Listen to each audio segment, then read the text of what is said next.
Whispers hissed through the Grand Plaza ballroom like venomous snakes.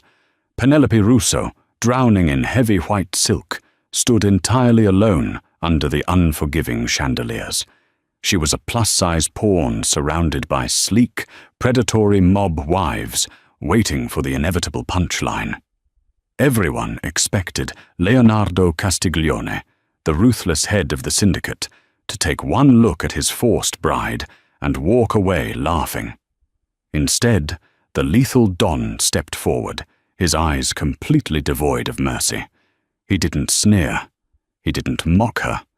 He pulled her trembling body flush against his chest, drew his customized Beretta, and slammed it onto the pristine tablecloth. The entire ballroom went dead silent. The air in Don Carmine Castiglione's mahogany-paneled study was thick with the suffocating scent of Cohiba cigars and stale espresso. Leonardo Castiglione, 32 years old and the newly minted head of the family, stared at the men sitting across from him with barely concealed lethal intent. "You want me to what?" Leonardo's voice was a low, gravelly rasp that usually sent grown men scrambling for the exits.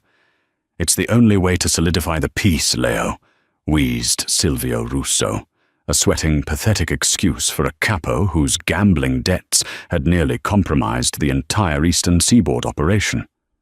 "The Commission demands a blood tie. My daughter Penelope. She is of age. She is untouched. A marriage between our houses wipes my slate clean and proves to the feds that the families are united." Leonardo stood up, the leather of his chair groaning under the sudden shift. He walked over to the heavy velvet drapes, looking out at the rain-slicked streets of Manhattan. He knew Silvio had a daughter. Everyone in their insular, dangerous world knew about Silvio's daughter. They didn't call her the Russo princess.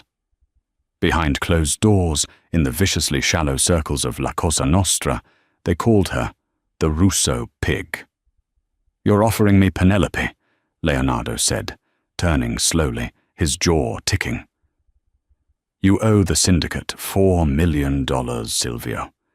You sold out our docks to the Albanians to cover your tracks, and to save your own pathetic skin from being flayed alive, you are offering me a girl who hides in the pantry. I am the head of the Castiglione family. My wife is meant to be a queen, a weapon, a symbol of absolute perfection, not a punchline." Silvio swallowed hard, his face pale. "She is obedient, Don Leonardo. She will never question you. She will give you heirs. Please, the Commission has already voted." Leonardo's eyes flicked to his consigliere, Dante. Dante gave a slow, grim nod. The vote was binding. Refusing a direct mandate from the Commission to settle a blood feud meant a brutal, all-out war. Leonardo could win it, but the cost in blood and territory would be astronomical. "Fine," Leonardo spat, walking back to the desk and leaning over it, invading Silvio's space until the older man trembled. "I will marry her. But understand this, Silvio. Your debt is paid, but you are out. You step down. You retire to Florida. And if I ever see your face in my city again, I'll feed you to the stray dogs in the Bronx." 10 miles away, in a crumbling, heavily guarded estate in Brooklyn, Penelope Russo sat on the edge of her bed, staring at the floor. She was 23, and she had spent her entire life trying to be invisible. In a world where women were traded like currency, valued entirely by their cheekbones, their waistlines, and their ability to look stunning beside men with blood on their hands, Penelope was an anomaly. She was soft where she was supposed to be sharp. She was heavily built, carrying weight in her thighs, her stomach, her upper arms. Her face was round, framed by thick, unruly dark curls. She had beautiful, expressive brown eyes. But nobody ever looked at her eyes. They looked at the way her flesh pressed against the seams of her clothes. She had spent years enduring the quiet cruelty of her aunts, the snide remarks of her cousins, and the utter, dismissive disappointment of her father. The door to her bedroom flew open. Her father, Silvio, stood there, smelling of cheap whiskey and fear. "Pack your things," he barked, not meeting her eyes. "You're getting married on Saturday." Penelope's heart dropped into her stomach. Married? Papa, to who? Leonardo Castiglione. The name hit her like a physical blow. Leonardo Castiglione was a monster. He was known as Il Falco, the Falcon. He was breathtakingly handsome, brutally intelligent, and utterly devoid of a conscience. He was known to date supermodels, Russian ballerinas, women who looked like they were carved from marble and glass. "Papa, no," Penelope whispered, her voice trembling. She stood up, her hands clutching the fabric of her oversized sweater. "He'll hate me. He'll lock me away. You know what they say about me. You know how they look at me." "It's done, Penny," Silvio shouted, slamming his hand against the doorframe. "It's this, or I get a bullet in the back of my head. For once in your life, do something useful for this family. You will put on the dress, you will walk down the aisle, and you will keep your mouth shut." He turned and left, leaving Penelope alone in the stifling silence of her room. She walked over to the full-length mirror. She took a shuddering breath and lifted the hem of her sweater. She looked at the rolls of her stomach, the stretch marks painting silver lines across her hips. She squeezed her eyes shut as a hot tear slipped down her cheek. She was being sent to a slaughterhouse, wrapped up in a white ribbon. She knew exactly what Leonardo Castiglione would do to her. He would humiliate her, discard her, and keep her as a prisoner in her own home, a living testament to her father's failures. Over the next 3 days, her life became a blur of humiliating preparations. The Castiglione family sent their own tailors. An icy, sharp-featured woman named Madame Beatrice measured Penelope with expressions of profound distaste. "Draw the corset tighter," Beatrice snapped at her assistants. "I can't breathe," Penelope gasped, her ribs aching as the heavy satin and boning crushed her lungs. "Beauty is pain, Miss Russo," Beatrice replied coldly. "Though we are attempting a miracle here, we must at least give Don Leonardo an illusion of a waistline." Penelope bit the inside of her cheek until she tasted copper, refusing to let them see her cry. She retreated into the quiet, observant shell she had built over 2 decades.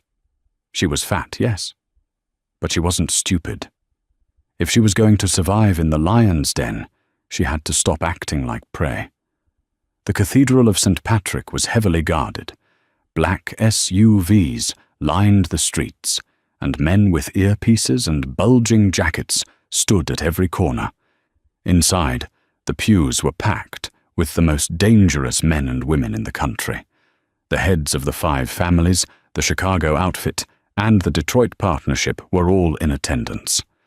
The organ music swelled, deep and foreboding. The massive wooden doors opened, and Penelope stood at the threshold. She wore a custom-made gown that was a masterpiece of tailoring, yet she still felt like an imposter. The dress was heavy silk, with a sweetheart neckline and long lace sleeves to cover her arms. Despite the cruel corset, there was no hiding her size. She was a large woman, and as she took her first step down the aisle, the whispers began. They rustled through the cathedral like dry leaves in a graveyard. "Silvio really screwed him over. Look at her waddle. I give it a week before Leo takes a mistress. Look at Isabella over there. She's practically laughing." Penelope kept her eyes fixed firmly on the altar, her hands shaking so violently that her bouquet of blood-red roses trembled. She forced herself to put one foot in front of the other. At the end of the aisle stood Leonardo. He wore a custom Tom Ford tuxedo that fit his broad, muscular frame flawlessly. His dark hair was swept back, and his sharp, aristocratic jawline was set in stone. But it was his eyes that terrified her. They were a pale, icy blue, and as they locked onto hers, she saw the sheer, unadulterated fury radiating from them. He wasn't just angry, he was dangerous. When Silvia reached the altar, he hastily thrust Penelope's hand toward Leonardo. Leonardo didn't even look at the older man.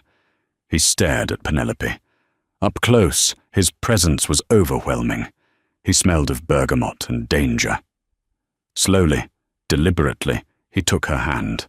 His grip was entirely too tight, a silent warning. The priest began the ceremony. It was a traditional Catholic mass, but the holy words felt profane in a room filled with murderers. Penelope's breathing was shallow. She was sweating beneath the heavy fabric, terrified she might pass out. "Do you, Leonardo, take Penelope?" "I do," Leonardo said, his voice ringing out loudly, cutting off the priest. It wasn't a vow, it was a threat. "Do you, Penelope, take Leonardo?" "I do," she whispered, her voice barely carrying past her own lips. "Speak up," Leonardo murmured, his voice so low only she could hear it. "You are a Castiglione now. Act like it." She swallowed hard, lifting her chin. "I do," she said, louder this time. "You may kiss the bride." Penelope froze. She closed her eyes, bracing for a quick, disgusted peck. Instead, Leonardo's large, calloused hand cupped her jaw. His fingers dug slightly into her soft cheek. He leaned down, and his lips captured hers. It wasn't romantic. It was a brand. It was fierce, consuming, and aggressively territorial. A shockwave went through Penelope's body. He pulled back, his icy eyes searching her flushed face, before turning to face the congregation. The reception was held at the Grand Plaza. The opulence was sickening. Fountains of champagne, towers of seafood, and a live orchestra playing in the corner. Penelope sat rigidly at the head table beside her new husband. They hadn't spoken a single word to each other since the altar. Leonardo was busy fielding congratulations from men who kissed his ring while giving Penelope thinly veiled looks of pity or amusement. Then Isabella approached. Isabella Romano was Leonardo's known associate and rumored longtime mistress. She was breathtaking, tall, willowy, with raven hair and a body poured into a skin-tight scarlet dress. She walked with the confidence of a woman who owned the room. "Leonardo," Isabella purred, leaning over the table, her cleavage prominently displayed. She kissed him on both cheeks, lingering far too long. Then she turned her gaze to Penelope. Her lips curled into a vicious, patronizing smile. "And this must be the new bride," Isabella said, her voice carrying loudly over the music. Several nearby tables fell silent, eager for the drama. "Congratulations, Penelope. We were all so surprised. But I suppose a man needs a hearty, sturdy girl to keep the house warm while he's out doing the real work." A few low chuckles erupted from the surrounding mobsters. Penelope felt the blood drain from her face. She looked down at her hands, the familiar, crushing weight of humiliation settling over her. She waited for Leonardo to laugh with them. She waited for him to agree. Instead, the sound of glass shattering echoed like a gunshot. Leonardo had slammed his crystal tumbler onto the table, shattering it completely. The music faltered. The chatter died instantly. Every eye in the ballroom snapped to the head table. Leonardo slowly stood up. He pulled a pristine white handkerchief from his pocket and wiped a drop of whiskey from his hand. He looked at Isabella, and the temperature in the room seemed to drop 20 degrees. "What did you say, Isabella?" Leonardo asked, his voice deadly quiet. Isabella's confident smile faltered. I was just congratulating the bride, Leo. I meant no disrespect. You called my wife sturdy. You implied she is a housemaid." Leonardo stepped around the table. He stood directly in front of Isabella. He was a predator, towering over a very foolish prey. "This woman," Leonardo said, gesturing to Penelope without looking away from Isabella, is Penelope Castiglione. She is the donna of this family. She carries my name. She sits at my right hand. He reached into his jacket, and the metallic clack of a gun being cocked made half the room flinch. He didn't point it at Isabella, but he set the heavy black beretta on the white tablecloth, right in front of Penelope's plate. My wife is not a punchline. Leonardo projected his voice so it echoed in the cavernous hall. She is not a joke. And if I ever hear a whisper, a chuckle, or a single breath of disrespect regarding her appearance, her weight, or her standing, I will not ask for an apology. I will take your tongue. I will take your businesses. And then I will wipe your entire bloodline from the face of this earth. He stared down the room. Mob bosses, hardened killers, and arrogant socialites all looked away, staring at their plates, the floor, the ceiling. Nobody breathed. Leonardo turned back to Isabella, who was now trembling violently, all the color gone from her face. "Leave," he whispered, "before I forget we have history." Isabella turned and practically ran from the ballroom. Leonardo sat back down. He calmly picked up a napkin, wiped his hand again, and poured himself another glass of water. He didn't look at Penelope. He just took a sip and said, "Eat your dinner. We have a long night ahead of us." Penelope sat frozen. Her heart was hammering against her ribs like a trapped bird. He hadn't defended her because he liked her. She knew that. He defended her because she belonged to him now, and no one insulted a possession of Leonardo Castiglione. But as she looked at the heavy gun sitting next to her plate, a strange, terrifying thrill coursed through her. For the first time in her entire life, someone had stood up for her. The ride to Leonardo's private estate in the Hudson Valley was cloaked in suffocating silence. The rain had picked up, beating a frantic rhythm against the tinted, bulletproof windows of the Maybach. Penelope sat pressed against the far door, trying to make herself as small as possible, an impossible feat in the sprawling, heavy wedding dress. Leonardo sat on the opposite side, nursing a glass of scotch from the car's minibar, his face illuminated intermittently by passing streetlights. He was scrolling through a secure tablet, already back to business. The wedding was over. The performance had concluded. Now, the harsh reality of their arrangement set in. "You can stop holding your breath," Leonardo said suddenly, not looking up from the screen. "You're making the air heavy." Penelope exhaled shakily. "I'm sorry." "Don't apologize for breathing in my presence," he snapped, his tone sharp. He finally looked at her, his icy eyes scanning her rigid posture. "And stop cowering. I told you at the reception, you are a Castiglione now. My enemies will smell fear on you like blood in the water. I cannot afford a weak wife." "I am not weak," Penelope said, the words slipping out before she could stop them. Leonardo arched an eyebrow. He set the tablet down. "Is that so?" "I survived 23 years in a house where I was treated like a diseased animal because I didn't fit into a sample size," she said, her voice trembling but gaining traction. "I survived a father who used me to pay off a gambling debt. I may be fat, Don Leonardo, but do not mistake my silence for stupidity or weakness." A heavy silence descended on the car. Penelope instantly regretted her outburst, pressing her hands against the seat, waiting for him to strike her or berate her. Instead, the corner of Leonardo's mouth twitched, the ghost of a smirk. "Good," he said softly. "Keep that fire. You're going to need it." They arrived at the estate, a sprawling, fortress-like mansion surrounded by high walls and armed guards. Inside, the house was modern, cold, and meticulously clean, blacks, greys, and chrome. It looked exactly like the man who owned it, unyielding and devoid of warmth. "Your quarters are upstairs," Leonardo said, handing his jacket to a silent butler. "The master suite.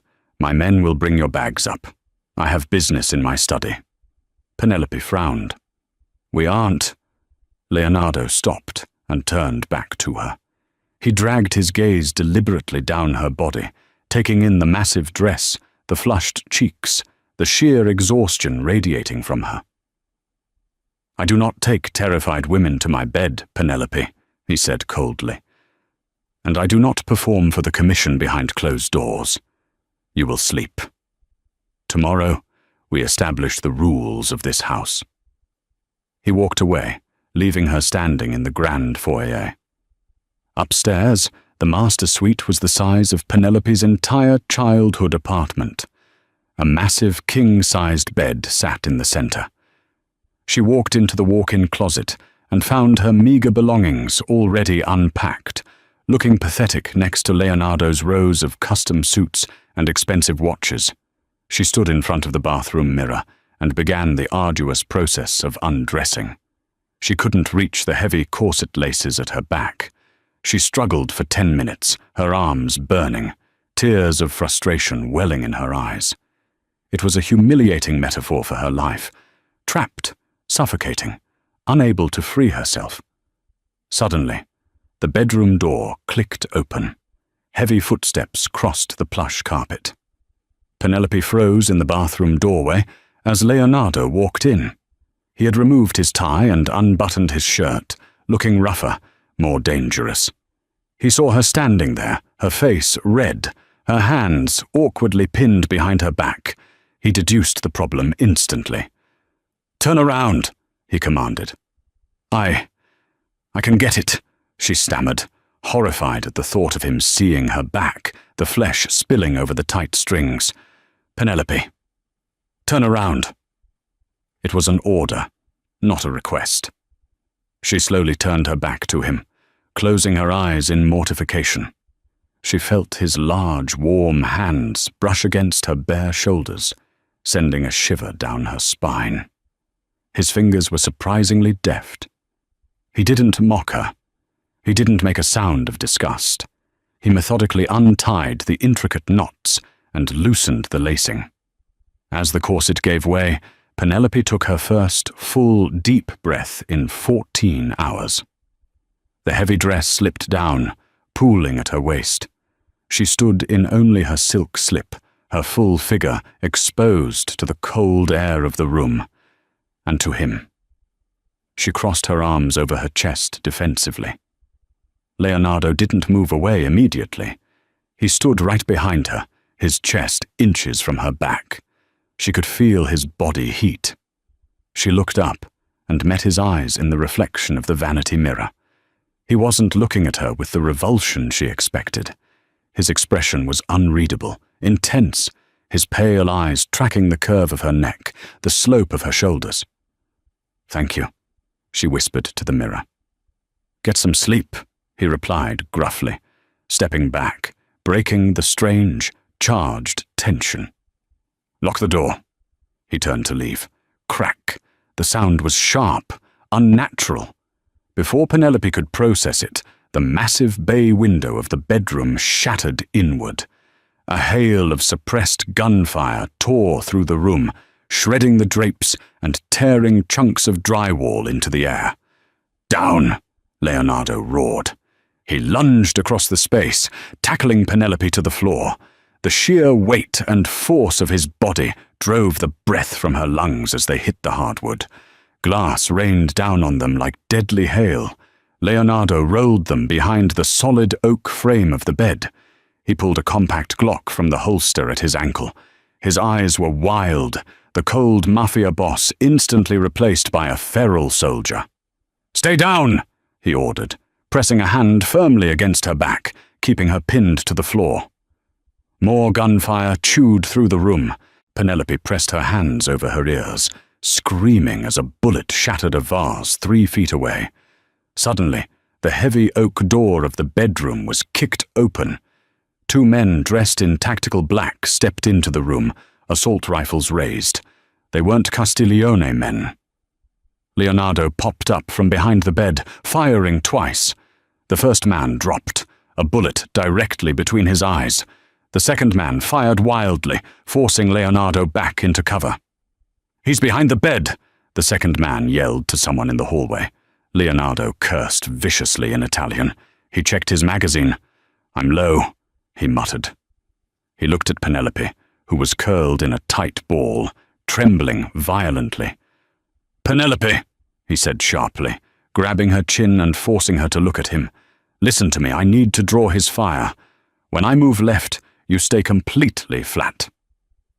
"You'll die," she choked out, looking at the lethal determination in his eyes. The attacker was moving closer. Penelope could hear the heavy boots crunching on the broken glass. She looked frantically around her side of the bed, her eyes locked onto the nightstand. She remembered her father's house, the paranoia. She remembered her father always keeping a piece taped under the heavy furniture. Leonardo was a boss. He wouldn't leave himself unarmed in his own sanctum. Without thinking, driven by pure adrenaline and the desperate will to live, Penelope rolled away from Leonardo's grip. "What are you doing?" he hissed. She reached her arm under the heavy bedside table, her fingers frantically searching the dark space. Her hand brushed cold metal, a release lever. She ripped it downward. A hidden compartment dropped open, depositing a heavy, loaded Sig Sauer directly into her hand. The assassin rounded the corner of the bed, his rifle aimed down at Leonardo. He smiled beneath his mask. "Say hello to your father, Falcon," the assassin sneered. He didn't even notice the chubby girl in the torn silk slip on the floor. Penelope raised the gun, her hands shaking violently, closed her eyes, and pulled the trigger 3 times. The roar of the gun in the enclosed space was deafening. The assassin jerked backward as 2 hollow-point bullets struck his chest plate, and the third tore through his throat. He collapsed in a heap of blood and tactical gear, inches from Leonardo's boots. Silence slammed back into the room, broken only by the ringing in Penelope's ears and her own ragged, gasping breaths. The gun slipped from her fingers, clattering onto the floor. She pushed herself back against the wall, pulling her knees to her chest, hyperventilating as she stared at the dead man's blood pooling on the rug.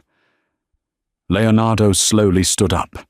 He kept his gun aimed at the door, but the hallway was quiet. Alarms were finally blaring downstairs. Shouts of Castiglione guards echoed through the house. The threat was neutralized. He turned and looked down at Penelope. He looked at the dead man, then at the hidden compartment under the nightstand, and then back to his new wife. The trembling, overweight girl that the entire underworld had written off as a pathetic joke had just saved his life with the cold efficiency of a seasoned killer. Leonardo holstered his weapon. He knelt down slowly in front of her, ignoring the blood and glass. He reached out and gently pulled her hands away from her face. His thumb brushed over a small cut on her cheek where flying glass had grazed her. The icy detachment in his eyes was completely gone. In its place was a burning, intense fire, a dangerous mixture of shock, respect, and something entirely new. "You found the blind spot safe," Leonardo murmured, his voice laced with absolute awe. Penelope swallowed hard, tears finally spilling over. "My father. He hid them the same way. I guessed." Leonardo leaned in, his face inches from hers. The smell of gunpowder hung thick between them. He cupped her face with both hands, his thumbs tracing her cheekbones, gripping her with a fierce, undeniable possessiveness. "They thought they sent me a lamb," Leonardo whispered, his eyes locked onto hers, dark and promising. "But it seems, Maya Mowgli, they sent me a wolf in a very tight dress. Let's go find out who just declared war on us." The air in the master suite was thick with the acrid stench of cordite and copper. Within 90 seconds of the final gunshot, the hallway swarmed with Castiglione soldiers. Dante, Leonardo's stone-faced consigliere, burst through the shattered doorframe, an intricately engraved Colt M 1911 gripped in his fist. He took in the carnage, the shattered bay window, the bullet-riddled drywall, the two dead assassins, and his Don kneeling on the floor, holding the trembling, plus-size bride. "Secure the perimeter. Lock down the compound," Dante barked into a tactical radio, his eyes scanning the room before settling on the dead man at Leonardo's feet. "Leo, are you hit?" Leonardo didn't answer immediately. He kept his gaze fixed on Penelope, his hand still framing her face. Her breathing was frantic, her chest heaving against the torn, blood-spattered silk of her slip. She had just taken a life. In their world, that was a threshold you only crossed once. There was no going back. "I am unharmed," Leonardo finally said, his voice a low, dangerous rumble. He stood up in one fluid motion, reaching down to grab Penelope by the waist. He didn't hesitate or struggle with her weight. He hoisted her up, his arm wrapping securely around her thick waist, pressing her flush against his side. My wife neutralized the threat. Dante's eyes widened a fraction as he looked from the heavy Sig Sauer on the floor to the terrified, full-figured woman tucked under his boss's arm. The silence from the doorway, where half a dozen hardened enforcers stood, was deafening. No one had expected Silvio Russo's useless daughter to pull a trigger, let alone put 3 perfect hollow points into a trained killer's chest plate and throat. "Get Dr. Harrison," Leonardo ordered, ignoring the stunned stares. "She's bleeding, and Dante, strip that trash." He pointed a polished Oxford shoe at the corpse. "Find out how they bypassed the thermal sensors. Nobody gets onto my estate without inside codes." Leonardo guided Penelope out of the ruined suite, leading her down the labyrinthine corridors of the estate to the reinforced safe room in the basement. It was a sterile, steel-walled bunker, outfitted with leather couches, a bank of security monitors, and a fully stocked medical bay. He sat her down on a leather gurney. Penelope wrapped her arms around her stomach, shivering violently as the adrenaline began to crash. She looked at her hands. They were smeared with the dead man's blood. "I killed him," she whispered, her voice hollow. "I actually killed him." Leonardo walked over to a stainless steel sink, soaked a clean white towel in warm water, and returned to her. He knelt between her thighs. Penelope instinctively tried to squeeze her legs together, acutely self-conscious of her bare, thick thighs exposed by the hiked-up silk, but Leonardo gently pushed her knees apart to step closer. "Look at me, Penelope," he commanded softly. She lifted her tear-filled brown eyes. "You survived," he corrected her, taking her shaking hands and carefully wiping the blood from her skin. His touch was meticulously gentle, a stark contrast to the brutal violence he was known for. "They came into our home to take my head and leave you as collateral damage.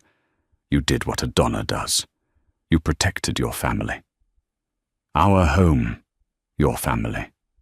The words sent a strange, warm ache through Penelope's chest. Her own father had sold her to save his skin, but this ruthless mob boss was treating her like a partner. Dr. Harrison, an older man carrying a leather medical bag, hurried into the bunker.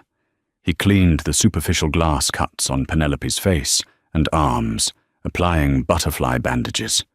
When he requested to check her ribs for bruising, Penelope froze, panic flaring in her eyes at the thought of the doctor exposing her stomach and back. Leonardo noticed her immediate withdrawal. "Leave the salve, Harrison. I'll finish.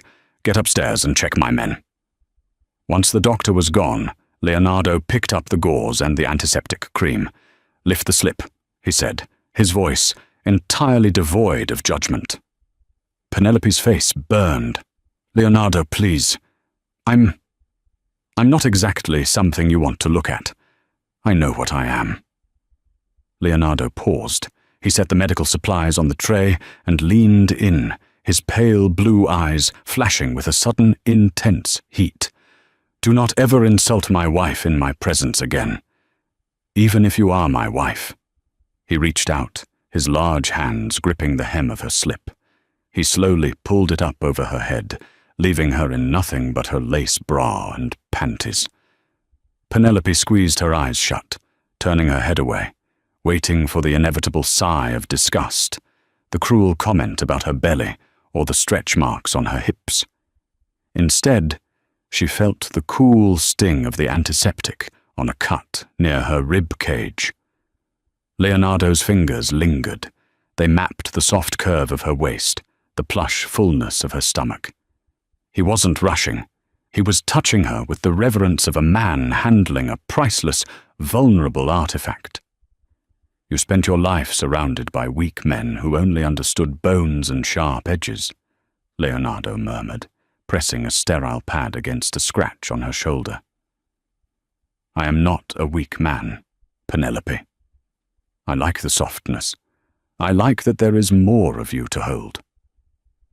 Do you understand me?" Penelope opened her eyes, breathless. He was looking at her body with undeniable dark hunger. For the first time in her life, she didn't feel like a monster. She felt dangerous. She felt desired.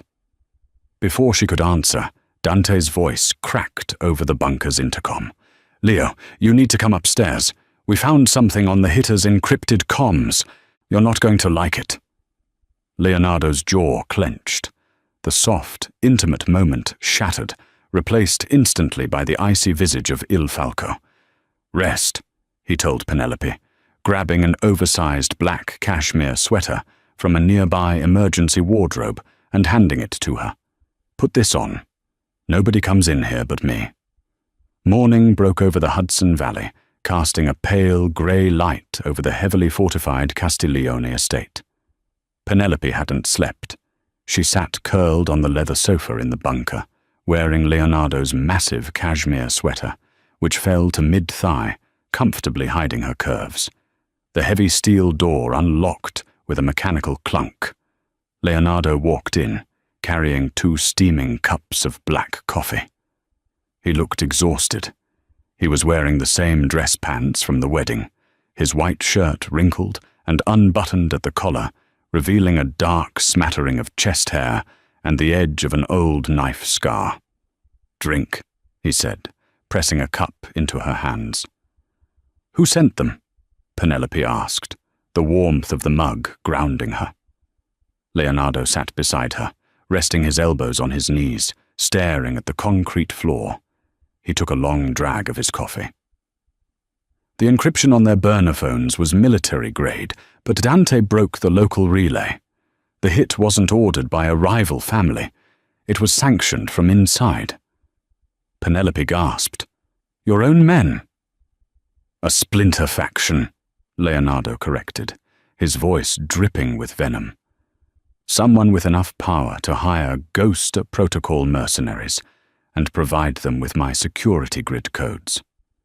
Someone who wants the Castiglione throne and thought catching me on my wedding night, distracted by a new, inexperienced bride, was their best window. Do you know who it is?" "I have my suspicions. We found a partial wire transfer routed through a shell company in the Caymans.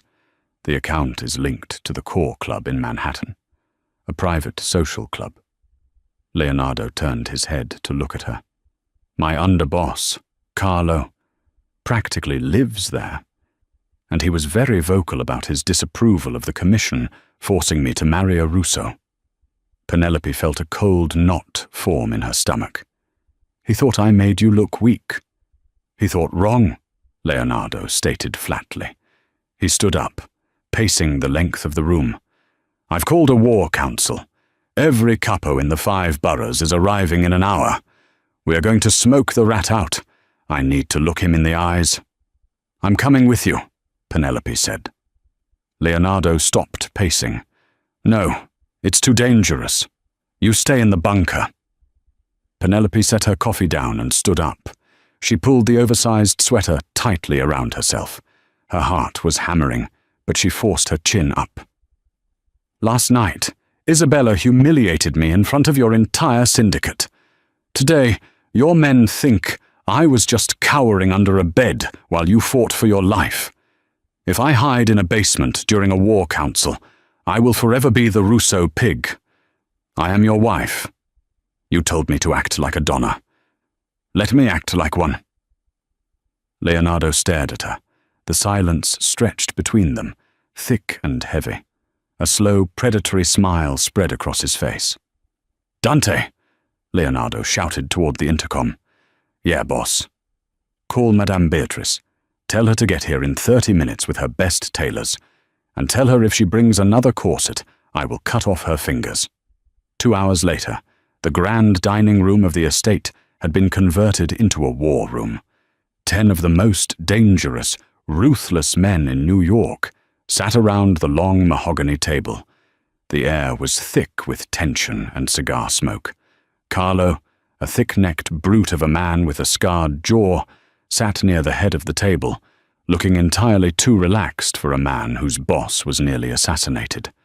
The double doors opened. The room fell dead silent. Leonardo walked in, wearing a sharp, charcoal-grey Brioni suit, his presence commanding absolute obedience. But it wasn't Leonardo who drew their stares. It was the woman walking beside him. Penelope wore a custom, deep emerald wrap dress made of heavy crepe silk. Madame Beatrice had worked a miracle in record time, abandoning the restrictive structures of the wedding dress for a design that actually celebrated Penelope's body. The dress draped elegantly over her full hips, cinched naturally at her waist, and featured a plunging neckline that accentuated her generous curves. Her dark, unruly curls were pinned back on one side with a diamond clip, and her lips were painted a dark crimson. She didn't look like a scared, overweight girl hiding in a pantry. She looked like a Mafia queen. Leonardo pulled out the heavy oak chair to his immediate right, the seat traditionally reserved for the underboss. Carlo frowned, his face darkening as he was forced to slide down a seat to make room for her. Don Leonardo, Carlo began, his voice gravelly. With all due respect, this is family business. It's no place for a woman, especially not a Russo. Leonardo didn't sit. He planted both hands on the table and leaned toward Carlo. My wife's name is Castiglione, and considering she is the one who put a bullet through the throat of the assassin who breached my bedroom last night, she has earned her seat at this table more than anyone else in this room. A collective murmur of shock rippled through the capos. Eyes widened. Hardened killers stared at the soft, plus-size woman with newfound, wary respect. Penelope kept her face perfectly neutral, masking the absolute terror churning inside her. She held Leonardo's icy gaze, drawing strength from him. Now, Leonardo said, taking his seat, let's talk about the core club, the Cayman Islands, and which one of you is going to bleed first. The air in the dining room turned to ash in the lungs of every man present. Leonardo Castiglione did not make empty threats, and the heavy, suppressed Sig Sauer, sitting by Penelope's right hand, was a stark reminder of the new world order.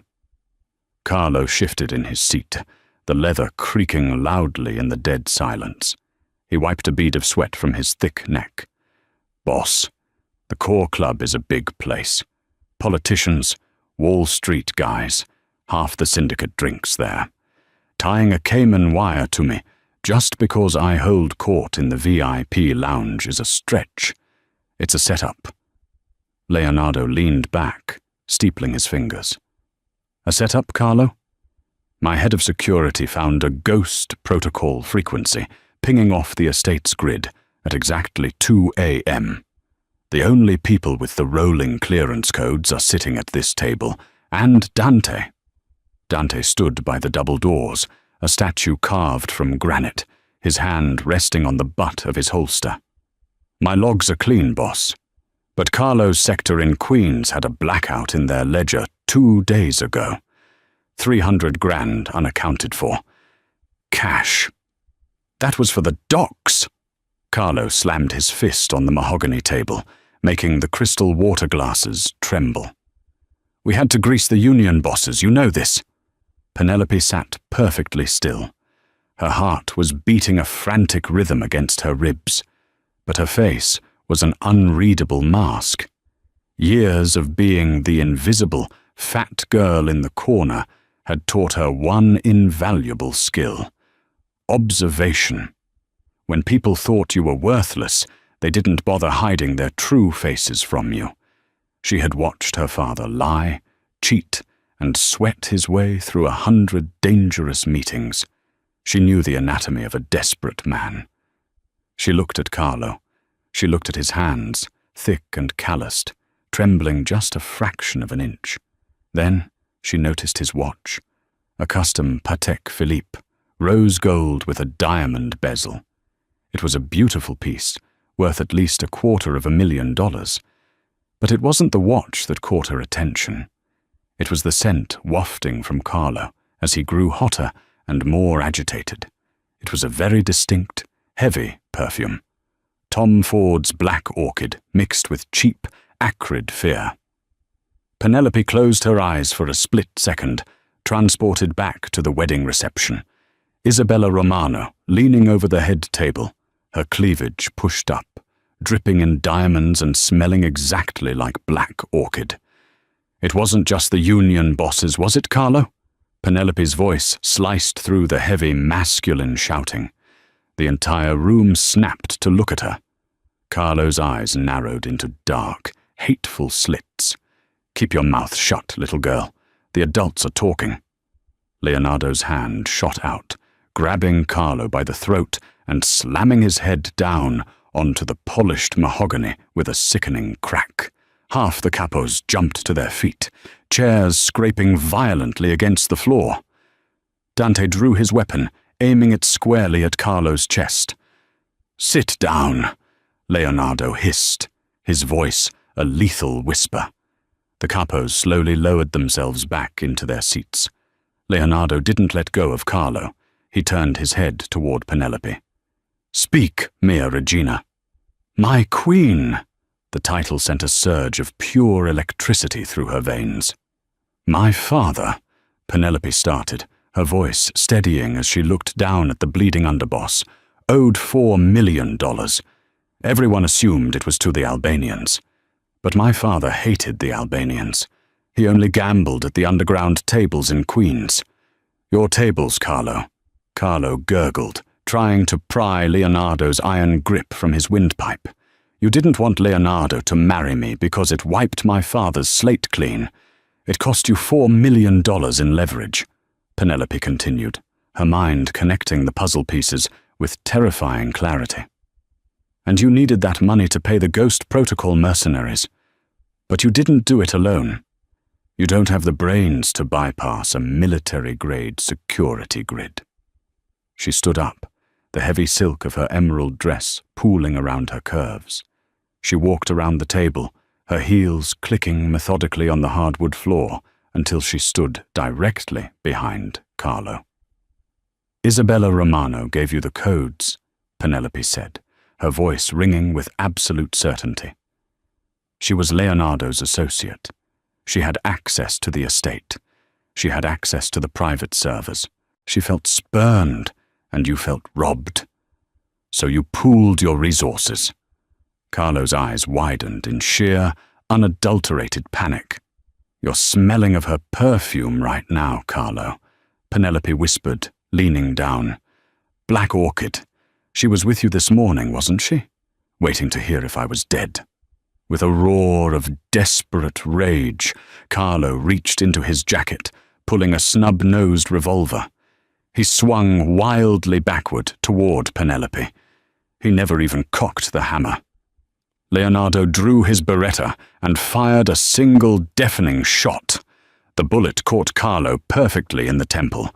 The underboss slumped forward, his blood pooling rapidly across the polished mahogany, staining scattered financial ledgers and crystal glasses.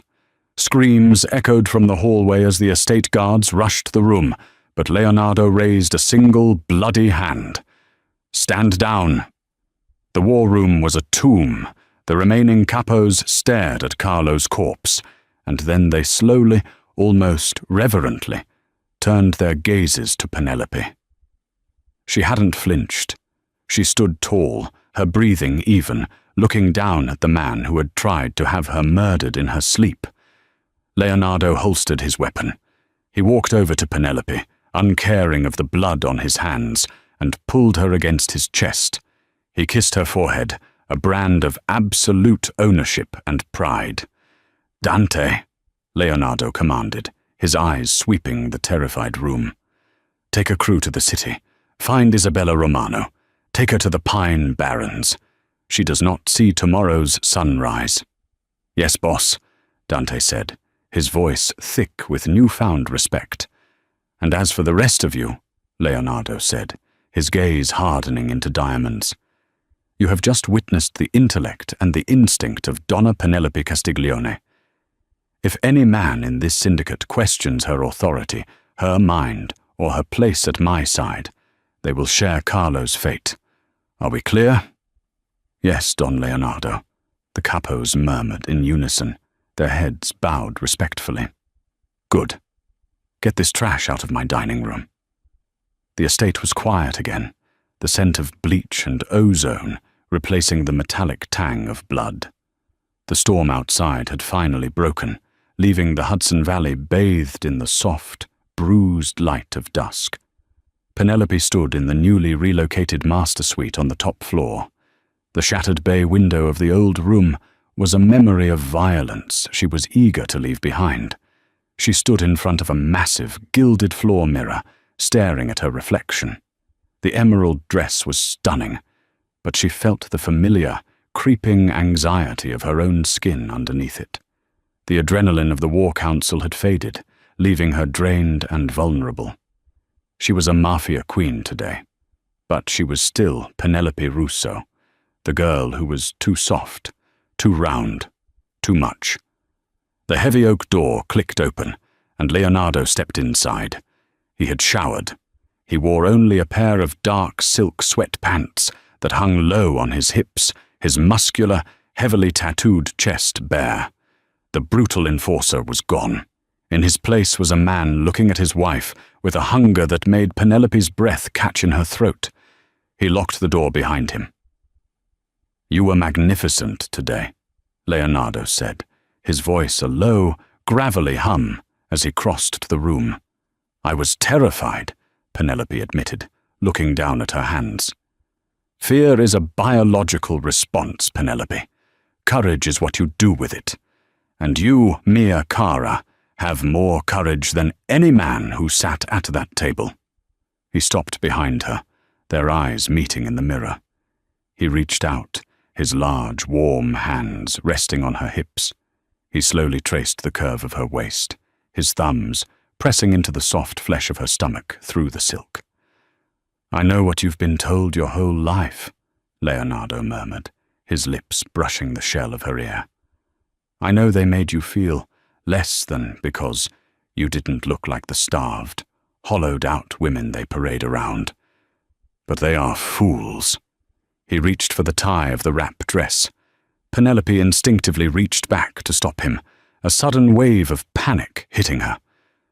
"Leo, please," she whispered, a tear escaping her eye.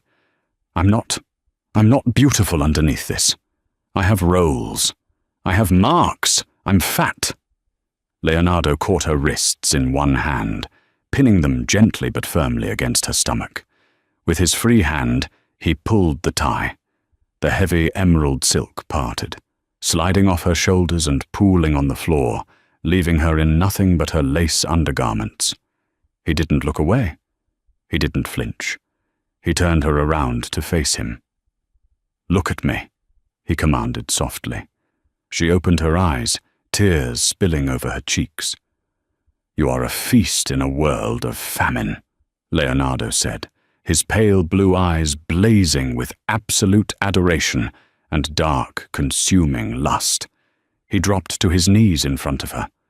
Penelope gasped as he pressed a reverent, open-mouthed kiss directly to the soft, rounded swell of her stomach. "Leo," she breathed, her hands burying themselves in his dark hair. "Every mark," he murmured, his lips trailing down to her hip bone, tracing a silvery stretch mark with his tongue, "is a testament to your survival. Every curve is mine to worship. You are not a defect, Penelope. You are a goddess, and I am going to spend the rest of my life making sure you never forget it." He stood up, lifting her effortlessly into his arms. He carried her to the massive, plush bed, laying her down against the dark velvet sheets. The cold, ruthless head of the Castiglione family was completely undone by the soft, full-figured girl they had tried to use as a pawn. That night, there was no violence, no fear, no hesitation. There was only the absolute, undeniable claiming of a queen. Leonardo touched her with a desperate reverence, exploring every inch of her lush body, pulling breathless moans from her lips and replacing her lifetime of insecurities with a blazing, fierce confidence. He worshipped her softness, proving with every touch, every kiss, and every whispered promise that she was exactly what he wanted.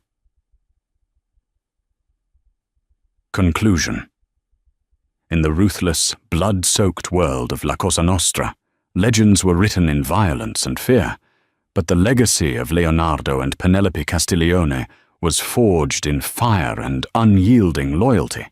The Russo pig did not just survive the falcon's nest, she became its undisputed queen.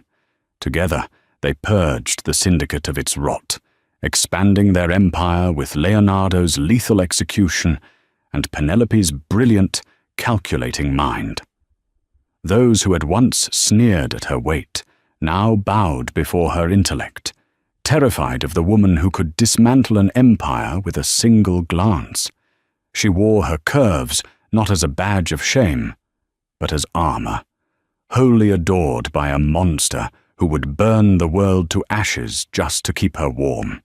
Their reign proved that true power doesn't reside in hollow perfection, but in the unbreakable strength of a woman who finally recognizes her own worth.